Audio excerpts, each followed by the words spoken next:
ষড়যন্ত্রকারীদের প্রতিবিপ্লবের যে কোনো চক্রান্ত জনগণ রুখে দেবে বলে মন্তব্য করেছেন বিএনপির মহাসচিব মির্জা ফখরুল ইসলাম আলমগীর। তিনি বলেন, ভারতীয় কিছু গণমাধ্যম ছাত্র জনতার ঐতিহাসিক বিজয় ও অন্তর্বর্তী সরকারকে ব্যর্থ করে দিতে মিথ্যা বানোয়াট প্রোপাগান্ডা চালাচ্ছে। অন্তর্বর্তী সরকারকে অতি দ্রুত একটি নিরপেক্ষ নির্বাচনের পরিবেশ তৈরি করার আহ্বানও জানান বিএনপির মহাসচিব। আব্দুল আহাদের প্রতিবেদন।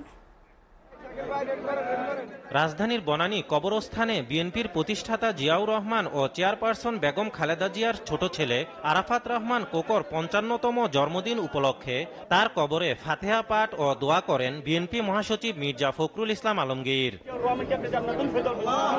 এ সময় ষড়যন্ত্রকারীদের যে কোনো চক্রান্ত জনগণ রুখে দেবে বলে মন্তব্য করেন বিএনপি মহাসচিব। বলেন, বিদায়ী সরকারের লোকেরা জনগণকে বিভ্রান্ত করার চেষ্টা করছে।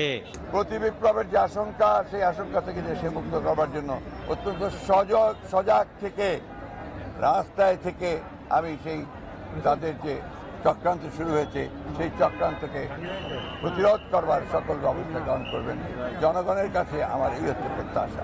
গণতন্ত্র প্রতিষ্ঠায় দেশে দ্রুত নিরপেক্ষ নির্বাচনের ক্ষেত্র তৈরির আহ্বান জানান বিএনপি মহাসচিব মির্জা ফখরুল ইসলাম আলমগীর।